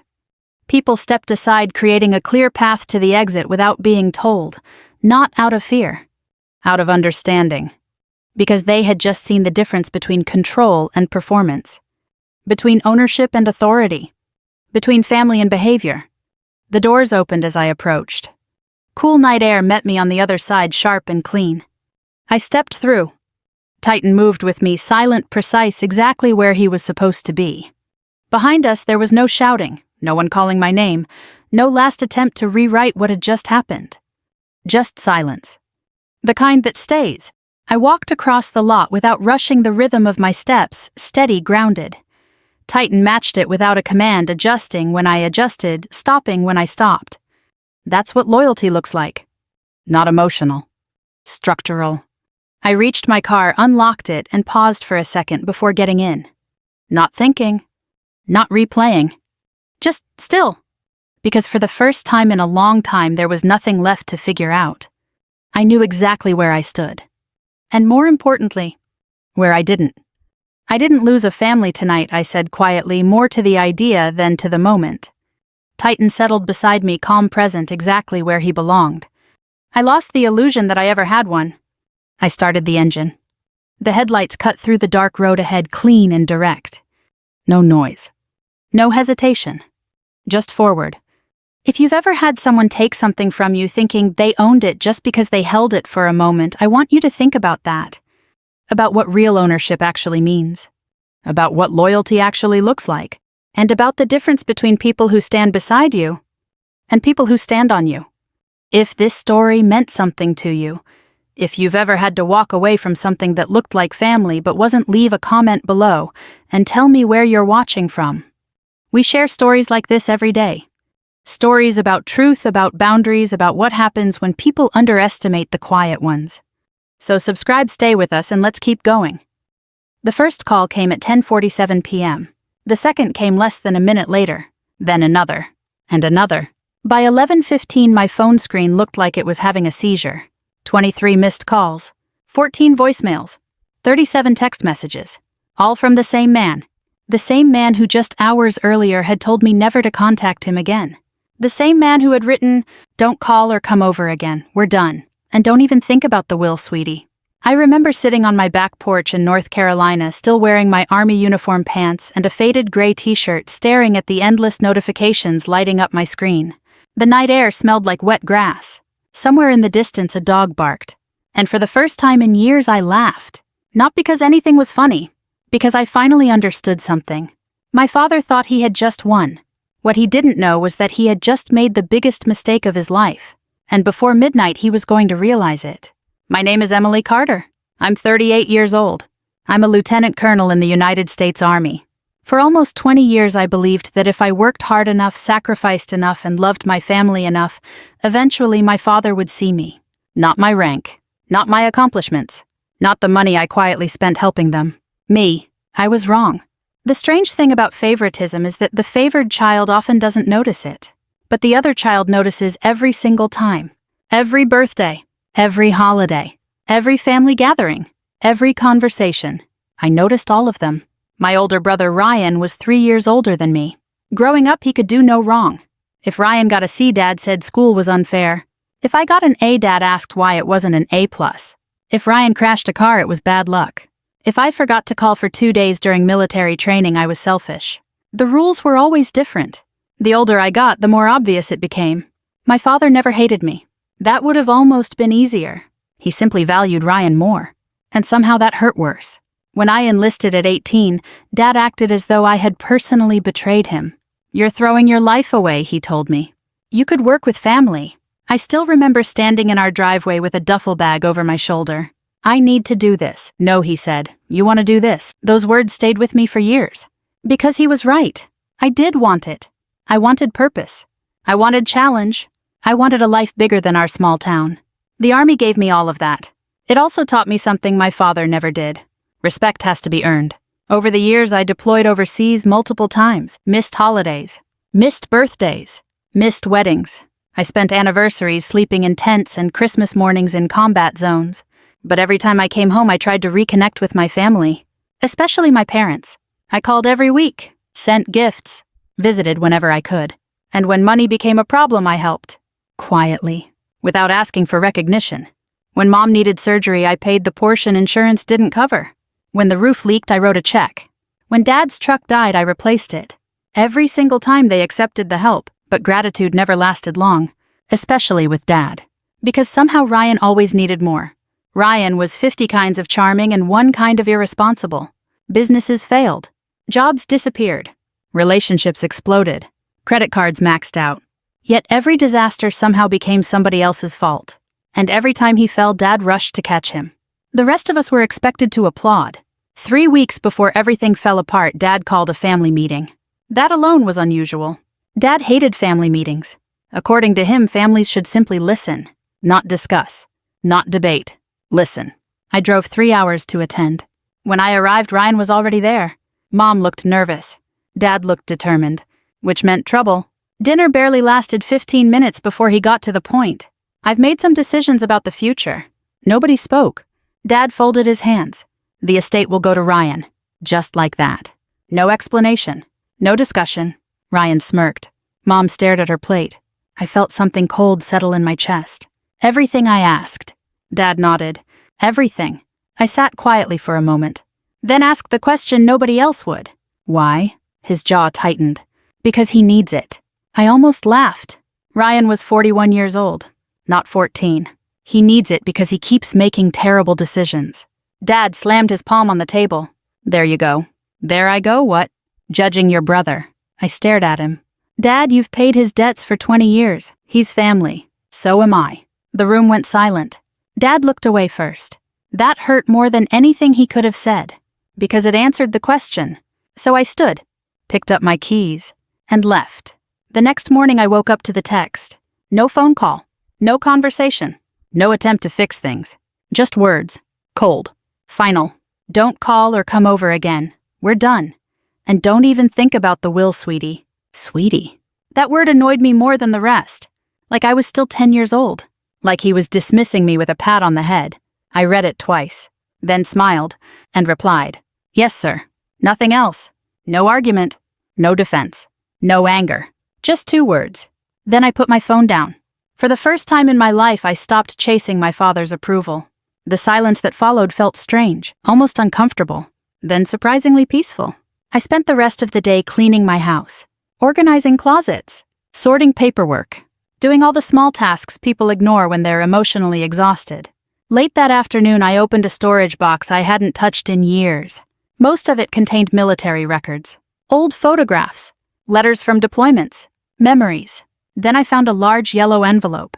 My stomach tightened instantly. I knew exactly what it was. The envelope my grandfather had given me 15 years earlier. The one he told me never to lose. The one I had promised to keep safe. I sat down slowly. Outside rain tapped softly against the windows. For several moments I simply stared at the envelope resting in my lap. I hadn't opened it in years. Hadn't even thought about it recently. But now something felt different. Something felt important. Almost urgent. I ran my fingers across Grandpa's handwriting. My chest tightened with memories. Of fishing trips. Sunday breakfasts. Long talks on his porch. He had always understood me in a way nobody else did. Especially my father. And suddenly I remembered something he had told me during our final conversation. 1 sentence. 1 warning. At the time it had seemed strange. Now it felt like a message waiting to be understood. I looked at the envelope again. Then at the growing pile of missed calls beginning to appear on my phone. The first few were from Mom. Then Ryan. Then Dad. Again. And again. And again. I didn't answer. Instead, I carefully opened the envelope. And what I found inside made me realize my father had absolutely no idea what was about to happen. The envelope smelled faintly of old paper and cedar wood. For a moment I was no longer sitting alone in my house. I was 23 years old again, standing beside my grandfather's hospital bed. The memory arrived so vividly that I could almost hear the steady beep of the heart monitor. Almost feel the cold hospital air against my skin. Back then I had just finished officer candidate school. I was young, determined, and convinced that hard work could solve almost anything. My grandfather had asked everyone else to leave the room. My father, my mother, Ryan, even the nurses. When the door closed, he motioned for me to come closer. His hands looked thinner than I remembered. Age and illness had taken their toll, but his eyes were still sharp, still strong, still the eyes of a man who had spent his life building something that mattered. "Emily," he said quietly. "Yes, Grandpa. There's something I need you to do for me." I remember pulling a chair closer. "You name it." A faint smile crossed his face. "You always say that." "Because I mean it." For several seconds, he simply looked at me. Then he reached into the drawer beside his bed and removed a large yellow envelope. The same envelope now sitting in my hands 15 years later. "I want you to keep this." "What is it?" "You'll know when the time comes." I laughed softly. "That sounds mysterious." "It is." The smile disappeared. His expression turned serious. "Very serious?" Then he said something I never forgot. "One day your father's choices will destroy this family." At the time, I thought the medication was affecting him. My father and grandfather had always argued. Nothing unusual there. But now, 15 years later, those words echoed differently.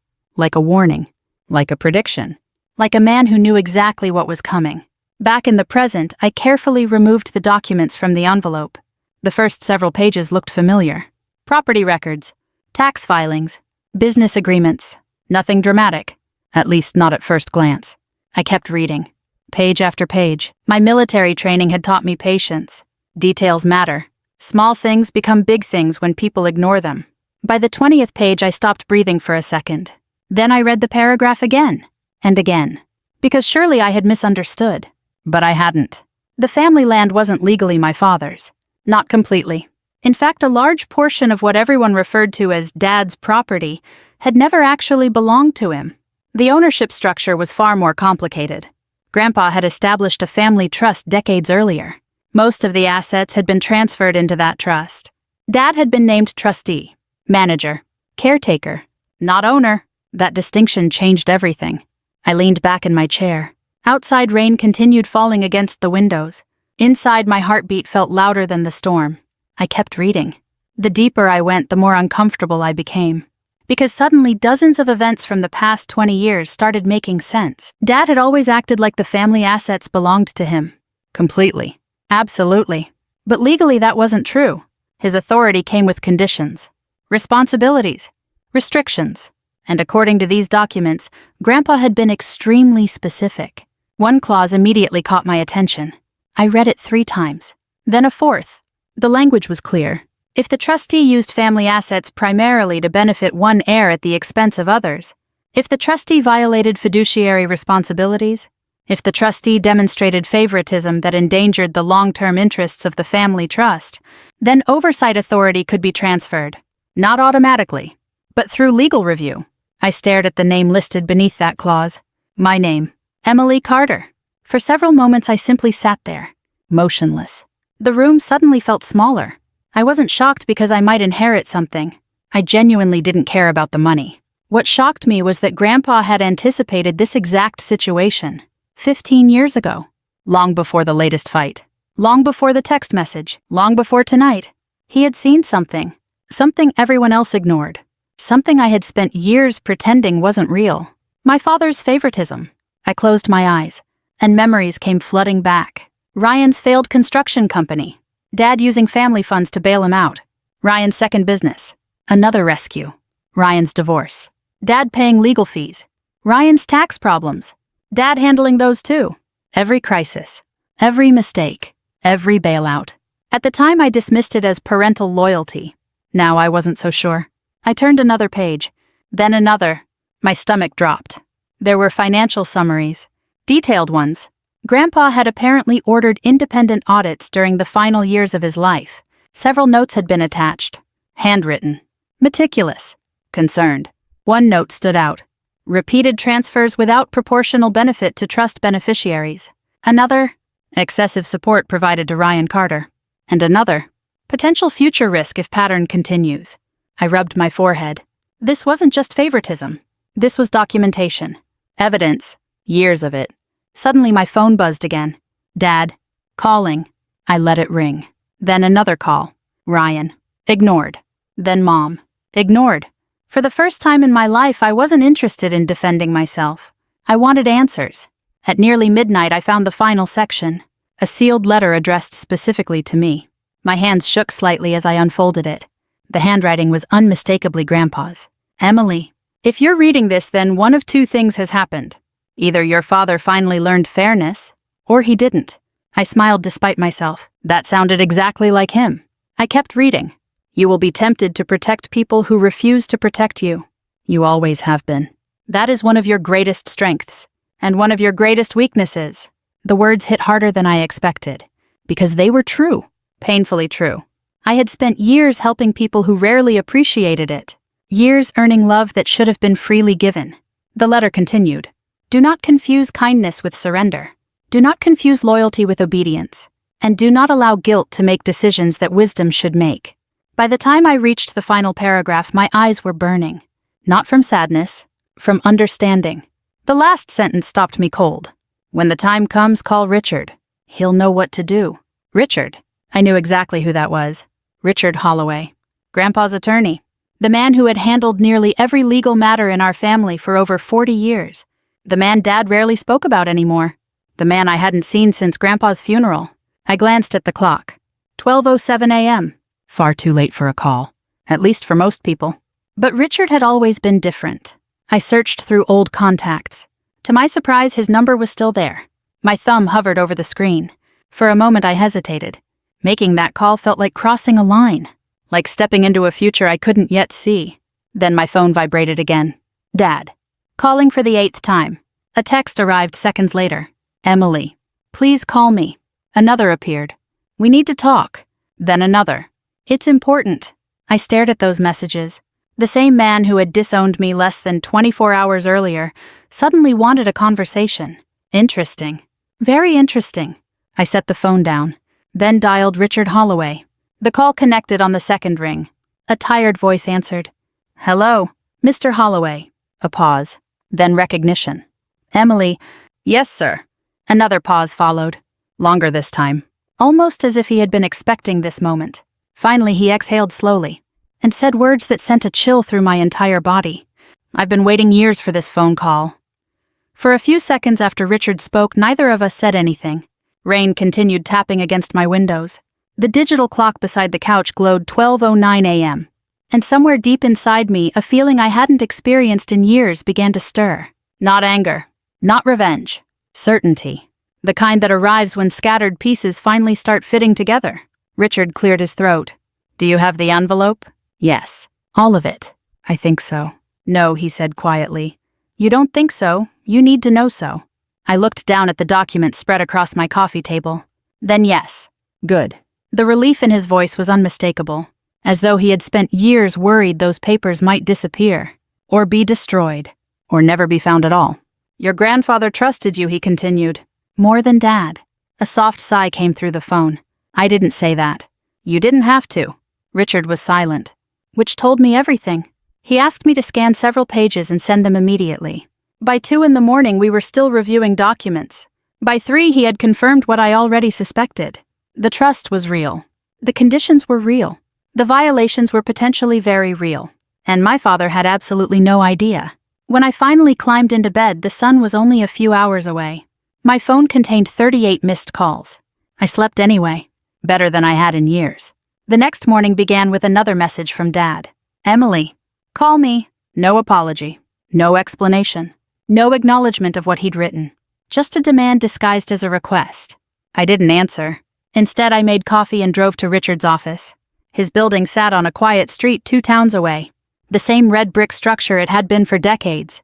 When I walked inside, Richard looked older than I remembered. His hair had turned almost completely white. His shoulders seemed thinner. But his eyes were still sharp. Very sharp. He greeted me with a handshake, then immediately got to work. For 6 hours, we reviewed records. Financial statements, property transfers, trust reports, tax documents, correspondence. The deeper we dug, the worse things looked. Not because my father had stolen money. He hadn't. At least not in the criminal sense. The problem was something else.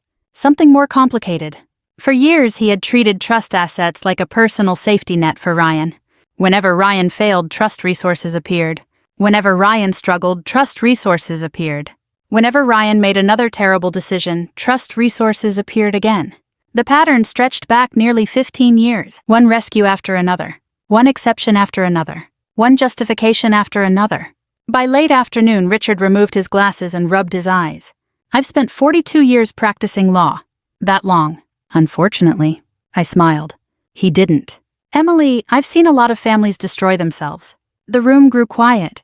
But this? He tapped a thick stack of papers. This wasn't about money. I knew exactly what he meant. Because he was right. The money was simply the symptom. The real disease was favoritism. Years of it. Decades of it. And everyone around my father had been forced to adapt. Mom learned not to argue. Ryan learned not to take responsibility. And I learned to expect disappointment. The following week brought more discoveries. Some painful. Some almost absurd. Meanwhile, my father continued calling. Every day. Sometimes multiple times. I never answered. Not because I wanted revenge. Because for once I wanted the truth before the conversation. And every day his messages became more desperate. Please call me. We need to clear this up. This has gone too far. Emily, answer your phone. The irony wasn't lost on me. For years I had been the one chasing him. Now the roles were reversed. One afternoon Richard called. I need you to see something. An hour later I was sitting across from him again. He slid a folder toward me. Inside was a copy of a proposed sales agreement. I frowned. What is this? The family land. My stomach tightened. Several hundred acres. The property Grandpa had spent most of his life building. The property every family gathering revolved around. The property Dad swore would stay in the family forever. They were selling it. Or trying to. I continued reading. A development company. Luxury housing project. Multi-million-dollar transaction. Projected closing date. 3 weeks away. I looked up. Does Ryan know? Richard laughed. Not because it was funny. Because the answer was obvious. Ryan helped arrange it. Of course he did. I leaned back. The disappointment hit harder than anger. Because despite everything I had still hoped there were limits. Apparently there weren't. The next few days felt surreal. Word spread quickly through town. People began congratulating Dad. Congratulating Ryan. Talking about the deal. Talking about the future. Talking about the money. Then came the barbecue. The celebration. The party that would eventually become one of the most humiliating moments of my father's life. I wasn't invited. That detail surprised exactly nobody, but several people who attended later told me what happened. Dad stood in the backyard holding a drink. Ryan beside him. Friends and relatives everywhere. And for the first time in years they looked victorious. Like men who had finally won. One guest eventually asked about me. According to 3 different witnesses, Dad laughed. Actually laughed. Then said, she chose the army over family. Someone asked if I would challenge the sale. Dad shook his head. Number. The confidence in that single word was astonishing. He doesn't know, Richard said when I later told him. Number. He really doesn't. And that was the problem. My father wasn't being malicious anymore. He was being careless. Careless people eventually make mistakes, big ones. A week before the scheduled closing, Richard finished the final review. The conclusion was devastating. The trust violations were undeniable, documented, extensive, legally actionable. For several minutes I simply stared out his office window. Cars passed below. People walked sidewalks. Life continued normally. Yet I knew mine was about to change. Do you want to proceed? Richard asked. I didn't answer immediately. Because despite everything, this was still my father. The man who taught me how to ride a bike. The man who attended my high school graduation. The man who once carried me into the house after I fell asleep in the truck. People are rarely all good or all bad. That's what makes family so complicated. Finally, I looked at Richard. What happens if I do nothing? He didn't hesitate. The sale moves forward. And after that, the trust may be damaged beyond repair. I nodded slowly. The answer wasn't difficult anymore. It was simply painful. 3 days later, official notices were prepared. Legal reviews were completed. Emergency motions were ready. Every document sat neatly inside a black leather folder. Waiting. The closing date arrived on a bright Thursday morning. The kind of morning that feels too peaceful for disaster. I woke before sunrise. Put on my army dress uniform. pressed every crease, polished every button. Not because I wanted attention, because Grandpa would have expected professionalism. By 8:30 I was standing outside my house, the black folder under my arm, my phone buzzing again. Dad. Calling. I silenced it, then climbed into my car. An hour later I pulled into the parking lot outside the law offices where the sale would be finalized. Luxury SUVs filled the lot. Investors had arrived. Bank representatives had arrived. Developers had arrived. And inside that building my father was probably smiling, certain he had already won. I stepped out of the car, adjusted my uniform jacket, picked up the folder, and walked toward the entrance. Because in just a few minutes everyone inside was about to learn something my grandfather had known for 15 years. The wrong person had been in control all along. The receptionist looked up as I entered the building. For half a second I saw confusion cross her face, then recognition, then surprise. Not because of who I was, because of what I was wearing. Army dress blues have a way of changing a room before a single word is spoken. People notice. They straighten up. They look twice. Not out of fear. Out of curiosity. I thanked her politely and followed the directions to the conference room. As I approached the closed door, I could already hear voices inside. Laughter. Confident laughter. The kind people make when they think everything has already been decided. I paused for 1 second. Not because I was nervous.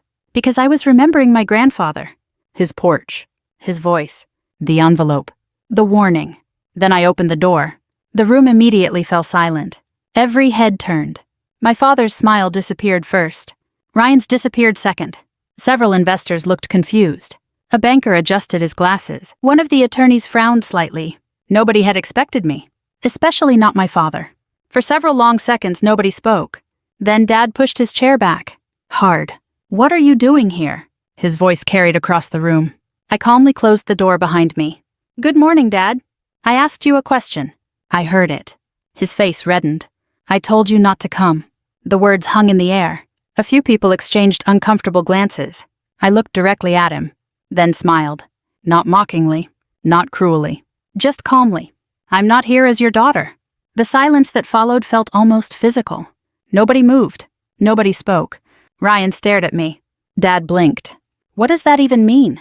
Before I could answer, another voice came from behind me. Perhaps I can explain. Richard entered the room, carrying 3 large binders. The moment my father saw him, something changed. Only slightly. But I noticed the confidence wasn't completely gone. Yet, however, a crack had appeared. A very small crack. Richard walked to the table, placed the binders down, and sat. Richard, Dad said, "What is this?" An issue that should have been addressed years ago. The room grew even quieter. One investor looked at another. The banker stopped reviewing documents. People could sense something was wrong. They just didn't know how wrong. Dad laughed nervously. This isn't the time. Actually, Richard replied, it's exactly the time. The attorney representing the development company spoke up. Is there a problem with the transaction? Richard nodded. Yes. That single word changed the atmosphere immediately. Every person in the room became alert. Pens stopped moving. Papers stopped turning. The room shifted from celebration to caution. Dad crossed his arms. Richard, enough. Number. The answer came instantly. Firmly.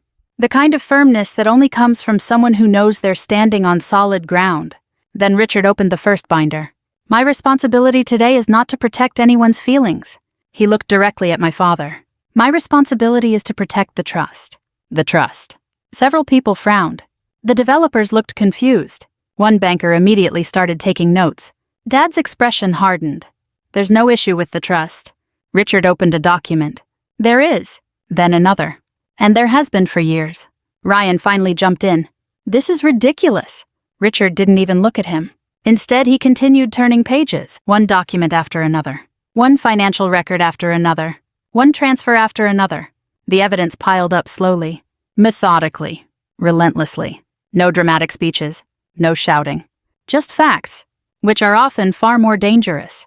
Within 15 minutes, the atmosphere in the room had completely transformed. The investors no longer looked excited. They looked concerned. The banker no longer looked relaxed. He looked worried. And my father looked increasingly uncomfortable. Then Richard revealed the trust agreement. The original version, signed decades earlier. The room became completely silent. He explained how ownership had been structured, how authority had been delegated, how fiduciary responsibilities worked. how trust assets were supposed to be protected. The developer's attorney interrupted. "Are you saying Mr. Carter does not own these properties outright?" Richard nodded. "Correct?" The man froze. "So who does?" Richard slowly turned toward me. Every eye in the room followed. The silence felt endless. Then Richard spoke. "The trust beneficiaries." Another pause. "And under specific conditions, oversight authority transfers to Lieutenant Colonel Emily Carter." Nobody moved. Nobody even breathed. Dad looked stunned. Ryan looked confused. The investors looked alarmed. The banker looked like he suddenly wished he were somewhere else. What Ryan finally said. Richard calmly handed over copies. Nobody argued anymore. Because now there was documentation. Signatures. Legal records. Evidence. The conversation changed immediately. Questions started flying. Dates. Transactions. Conditions. Reviews. Responsibilities. The developers looked increasingly uneasy. One banker stepped outside to make a phone call. Another attorney began reading faster. Very fast. The celebration was over. Dad stared at me. "How long?" His voice sounded different now. Smaller. "How long have you known?" I held his gaze. "Long enough." His jaw tightened. "Long enough for what?" "Long enough to give you every chance to do the right thing." Those words hit him harder than anything else said that morning. I could see it. Because he knew they were true. For years I had given him chances. Hundreds of them. Probably thousands. I had tolerated insults. Dismissals. Favoritism. Disrespect. Not because I was weak. Because I kept hoping. Hoping one day he would choose fairness. One day he would choose family over pride. One day he would see me. Instead he sent a text message. And accidentally started the collapse of everything he thought he controlled. Ryan slammed both hands on the table. "This is your fault." The accusation echoed through the room. Several people looked embarrassed for him. I simply watched. "Mine. You planned this." "Number." "Yes, you did." "No, Ryan." For the first time all morning my voice became slightly harder. "I didn't create this situation." I looked directly at him. "You did." His face reddened instantly. Because deep down he knew. Every bailout. Every rescue. Every excuse. Every special treatment. All of it had led here. Nobody else. Him. The final blow came 30 minutes later. The bank formally suspended participation. The development company postponed closing indefinitely. The transaction could not legally proceed until the trust dispute was resolved. Millions of dollars froze instantly. The room felt colder. Heavier. Final. The sale was dead. At least for now. Nobody celebrated. Not even me. Because despite everything, victory didn't feel the way people imagine. It wasn't exciting. It wasn't satisfying.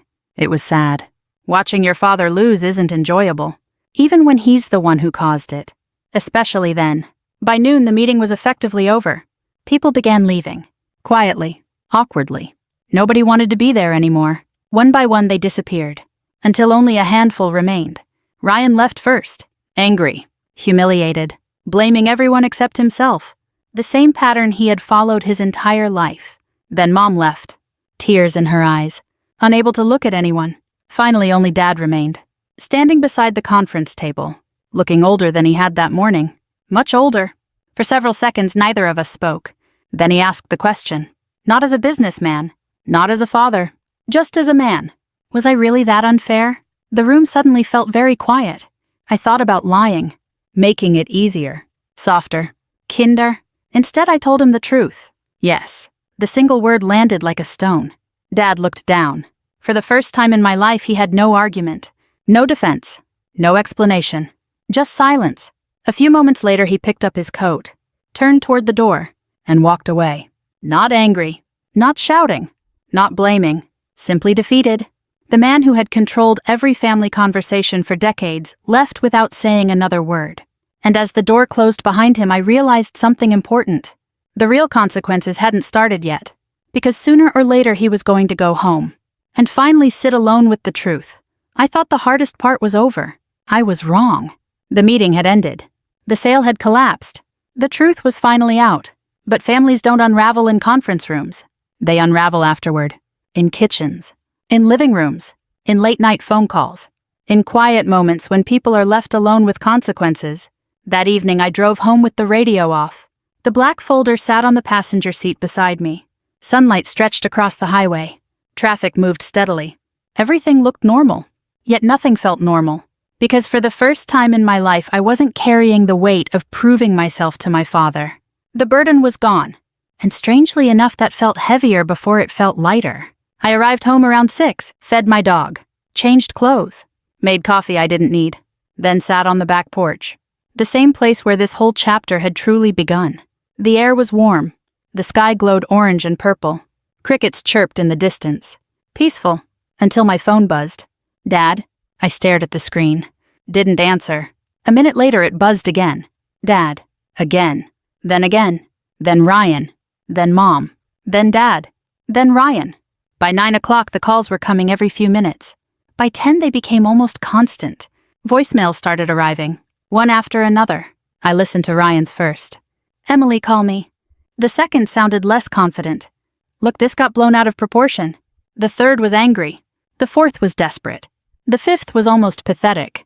For years, Ryan had always assumed somebody would rescue him. Dad. Mom. Sometimes even me. Now there was nobody left. The system that protected him had collapsed, and he had no idea what to do. Around 10:30, I listened to a voicemail from Mom. Her voice cracked almost immediately. Please call me sweetheart. I closed my eyes. Mom had spent most of her life trying to keep peace between people who refused to change. That role ages a person. I knew she was hurting, but I also knew something else. Keeping peace and fixing problems are not the same thing. For decades, she had confused the two. The phone buzzed again. Dad. Again. I ignored it. At 11:15, another message appeared. Then another. Then another. The man who once took days to return calls was suddenly sending messages every 15 minutes. The irony wasn't lost on me. Finally, just before midnight, a text arrived. Not a demand. Not an accusation. Not an order. Just 4 words. Can we talk? I stared at the screen. For a long time. Then another message appeared. Please. That word hit differently. Because I honestly couldn't remember the last time my father had used it with me. Not as a formality. Not as a habit. But sincerely. I didn't answer that night. Or the next morning. Or the next day. Sometimes people need time to understand what happened. And my father had spent nearly 40 years believing he was right. That kind of belief doesn't disappear overnight. 3 days later, I finally called him. The silence after he answered lasted several seconds. Then he spoke. Emily. His voice sounded tired. Older. Smaller. Hi, Dad. Another pause. I didn't think you'd call. I looked out my kitchen window. Neither did I. Where are you? I asked. Home. His voice cracked slightly. The house feels awfully quiet. I knew exactly what he meant. For years, noise had protected him. Activity. Control. Distractions. Now all he had was reflection. We agreed to meet the following afternoon. Not at his house. Not at mine. A small diner halfway between our towns. Neutral ground. The kind of place where nobody holds home field advantage. When I arrived, he was already there. Sitting alone in a booth. Coffee untouched. Looking out the window. For a moment, I barely recognized him. Not physically. Emotionally. The certainty was gone. The authority was gone. The armor was gone. He looked like a man carrying something heavy. I sat across from him. Neither of us spoke immediately. Finally, he looked up. I owe you an apology. I waited. Because apologies are easy. Accountability is harder. He nodded slowly, as though understanding exactly what I was thinking. Then he surprised me. He didn't defend himself, not once. Instead, he told the truth, the whole truth. About Ryan. About guilt. About fear. About mistakes. After Grandpa died, he had convinced himself Ryan needed protection. Then more protection. Then even more. Eventually, helping Ryan became his identity. And somewhere along the way, he stopped noticing the damage. Or maybe he noticed and chose not to see it. Sometimes those are the same thing. The hardest moment came when he looked directly at me and said, "You never needed me." I shook my head. "That's not true." "It is." "No, Dad." My voice softened. "I needed you." The pain on his face was immediate. Visible. Real. Then why didn't I see it? For several seconds I couldn't answer. Because the truth was complicated. Because people rarely become who they are overnight. Finally I said, "Because you were too busy worrying about the child who kept falling to notice the one who learned how to stand." His eyes filled with tears, actual tears. I had seen my father cry exactly twice in my life. At Grandpa's funeral. And now, the diner became very quiet. Neither of us rushed to fill the silence. Some moments deserve space. This was one of them. Eventually, he looked down at his hands. I thought you'd come back no matter what." There it was. The truth beneath all the other truths. Not favoritism. Not money. Not even Ryan. Entitlement. He believed my love was guaranteed. Unconditional. Permanent. No matter how poorly he treated it. And for years he had been right. Until he wasn't. I reached across the table. Not because everything was fixed. Because some bridges deserve an opportunity to be rebuilt. Even slowly. Even carefully. "I'm not angry anymore," he nodded. "But things can't go back to the way they were." Another nod. This one heavier. "I know." And for the first time I believed him. Over the next year our relationship changed. Not magically. Not perfectly. Slowly. The way real healing happens. Ryan eventually got a job. Kept it. For once. Mom stopped trying to manage everyone else's emotions. Dad started listening more than talking. And I finally stopped carrying responsibilities that never belonged to me. The trust remained protected. The land remained in the family. And together with Richard I established something Grandpa would have loved. A scholarship fund for military families. Every year it helps young men and women pursue education and service. Every year Grandpa's name lives on. Exactly the way he deserved. About 13 months after the meeting, I received a text message on my birthday. Simple. No speeches. No drama. No conditions. Just one sentence. "I'm proud of you, kid." I stared at the screen for a long time, then smiled. Not because the words fixed the past. They didn't. Nothing can. But because they arrived honestly. Finally, after all those years, I put the phone down, looked out toward the evening sky, and continued living the life I had built myself. Not because my father finally approved, but because I had learned something much more important. Your worth does not begin when someone recognizes it. Your worth was there all along, and sometimes the greatest victory isn't proving people wrong. It's finally stopping the need to prove anything at all. If this story touched you, I'd love to hear your thoughts. Have you ever had to walk away from someone you loved in order to protect your peace? Let me know in the comments and tell me where you're watching from. We share new stories every day. And if you enjoy heartfelt family dramas like this one, be sure to subscribe so you don't miss the next journey. Until next time, take care of yourselves and the people who truly value you.